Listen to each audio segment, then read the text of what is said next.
네, 북한 인민군 창건 85주년이 되는 이번 주가 한반도 4월 위기설의 최대 분수령이 될 것으로 보입니다. 국제사회의 압박에도 불구하고 연일 위협 수위를 높이고 있는 북한이 실제 도발에 나설지 관심이 모아집니다. 박휘락 국민대 정치대학원장과 관련 내용 살펴보겠습니다. 어서 오세요. 네, 어서 오십시오. 네.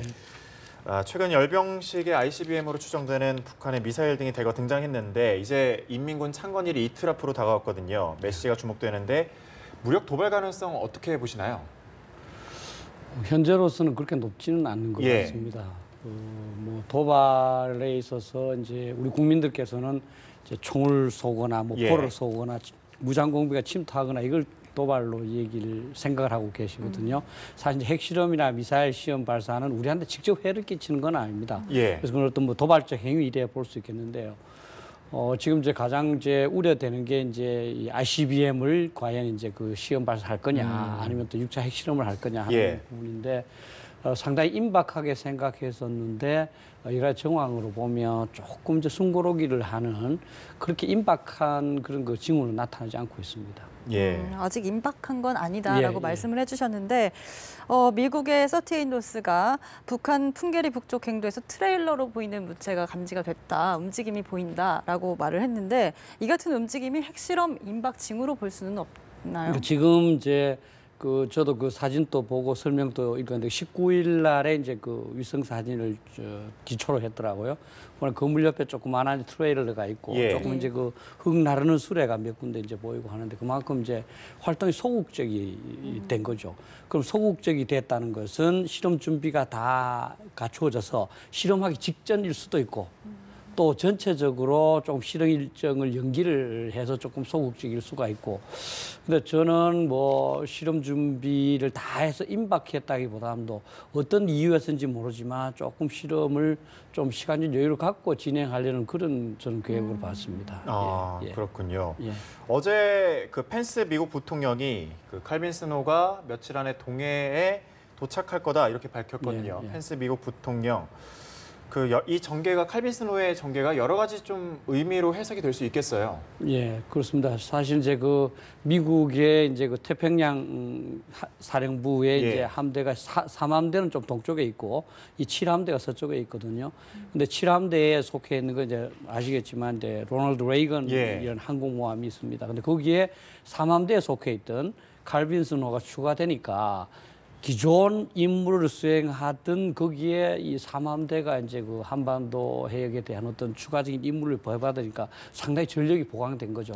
그래서 꼭 뭐 당장 지금 어떤 그 조치를 취하기보다도 상황에 따라서 조치할 수 있는 어떤 대안의 수, 선택지의 수를 굉장히 높이기 위한 그런 활동이 아닌가 생각합니다. 이틀 앞으로 다가온 인민군 창건일을 좀 겨냥해서 어떤 메시지를 보이는 거라고도 볼 수 있을까요, 그럼?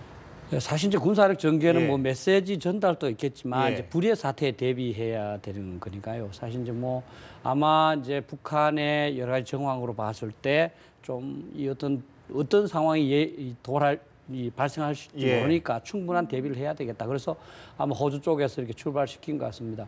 그래서 일부에서는 뭐 방향을 바꾼 거 아닌가 그렇게도 말씀하는데 제가 계산해 보니까 우리 한국에서 호주까지 한 8,000km 되더라고요.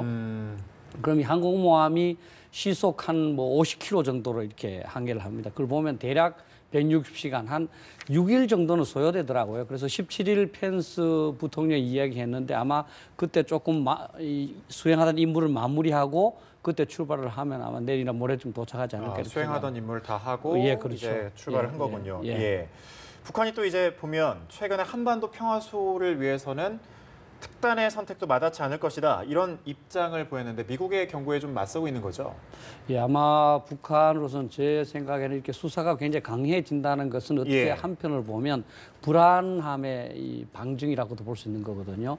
지금 이제 미국의 트럼프 행정부 등장 이후에 굉장히 강경한 대책을 이제 구사하고 있고 중국도 여기에 적극적으로 협조를 하고 있고 그래서 상당히 초조할 겁니다. 특히 이제 제가 그 태양절 날 그 사진을 보니까 뭐 김정은 이후에는 참 굉장히 수척하고 굉장히 어려움을 겪는 그런 표정이 나타나 있더라고요. 그래서 저는 지금 조금 더 중국하고 미국 또 우리 한일 이렇게 합쳐서 좀 더 제재를 강화를 하면 북한이 곧 이제 대화를 위한 협상 테이블 나올 수도 있지 않을까. 그래서 우리는 좀 더 제재를 하면서 또 다른 다양한 채널로 좀 대화를 모색해 볼 수 있는, 그렇다면 아마 비핵화를 위한 협상은 또 개시될 수 있지 않을까, 이렇게 좀 긍정적으로 한번 전망을 해보고 싶습니다. 예. 네. 북한은 이렇게 강경하게 나오고 있는데 또 트럼프 정부가 새로운 대북 정책을 발표를 하겠다라고 하는데 어떤 구체적인 조치들이 나올까요? 예, 그러니까 maximum pressure and engagement라고 그랬거든요. 예. 사실 이제 프레셔나 engagement는 계속 해왔으니까 그게 maximum이라는 정형사를 사실은 이제 붙였습니다. 예. 그만큼 이제 지금까지는 다르게 강력하게 하겠다는 그런 의지가 포함된 것 같고요. 그 가장 첫 번째 또 가장 중요한 수단은 뭐 다 아시겠지만 중국을 통한 압박인 것 같습니다. 예. 중국이 이 북한에 대해서는 가장 영향력이 크고 중국이 경제 지원에 이 뒷문을 열어놓으면 어떤 제재도 통하지가 않으니까 그러면서 한편 이제 중국하고 북한한테 동시에 군사적인 제재도 가능하다 이런 그 여러 가지 이제 시그널을 보낼 것 같고요. 또 이제 그 미국으로서는 이제 뭐 아마 이제 불가피하다고 생각할 때는 뭐 군사적인 제재 조치도 강구하지 않을까. 그것이 꼭 뭐 이 선제 타격 같은 그런 타격보다도 이제 북한의 예. 군사 활동을 해상에서 봉쇄한다든지 뭐 이렇게 해서 어쨌든 이번 기회에 이제 북한 문제를 해결해야 되겠다 하는 그런 의지가 강한 것 같습니다. 그렇군요. 이런 와중에 아직 한미일 외교장관 회담 일정은 일단은 좀 조율 중입니다. 그에 앞서서 이제 인민군 창건일 이틀 뒤죠. 도쿄에서 한미일 육자회담 수석대표 회의가 열리게 되는데 뭐 이런 일련의 상황에 대해서 이야기를 하게 될 것 같아요. 어떤 내용이 좀 오갈까요? 당연히 뭐 예. 이제 비핵화에 관한 협의를 하겠죠. 근데 뭐 기억해 보시면 예. 한미일 뭐 수석 대표도 노상 만났습니다. 근데 성과가 없었습니다. 예. 그게 그냥 이제 뭐 이 만나서 한번 이제 의견 교환하는 이제 순서거든, 이 어떤 수준이거든요. 예. 실제 육자회담의 이제 문제점이 뭐냐면 육자회담은 잘 알죠. 북한도 들어갑니다. 예. 북한이 동의해야 됩니다. 그럼 북한으로서는 자기의 비핵화를 요구하는 이 어떤 회담에 동의하기 어렵잖아요. 그래서 우리가 90년대 후반에 티콕이라고 그래서 한미일 3국이 어떤 협의기구를 만든 적이 있습니다. 예. 저는 이렇게 그 수석 대표들이 잠시 만나서 의견 교환할 것이 아니라 한미일이 북한의 비핵화를 위해서 우리가 구체적으로 어떤 전략을 채택하고 어떤 조치를 취해야 할 것인가를 긴밀하게 협의해서 본국에 보고하고 본국이 또 행동을 하는, 저는 그런 조금 그 어떤 강제성이 있는 기구로 좀 발전시켜 나가는 방안, 이걸 예. 좀 더 모색해봐야 된다고 저는 생각합니다. 약간 강제성은 좀 필요해 예. 보이네요. 예. 예. 네, 최근에 석탄을 실은 북한 선박 6척이 중국 항구에 입항했다는 그런 보도가 예. 나왔습니다. 중국의 북한 석탄 수입 중단하겠다 이런 말이 있었는데 어떻게 된 건지. 그러니까 뭐 지난 이제 2월 19일인가요? 중국이 이제 뭐 예. 수입을 안 하겠다 이렇게 예. 하고 나서 이제 하역도 하고 또 뭐 이제 배도 돌아가고 그랬다고 그럽니다. 또 이제 그래도 보도에 보면 중국 정부는 그렇게 할지 안 할지 모르지만 회사한테 그걸 북한으로 다시 보내라 뭐 이렇게 지시까지 했다고 그럽니다.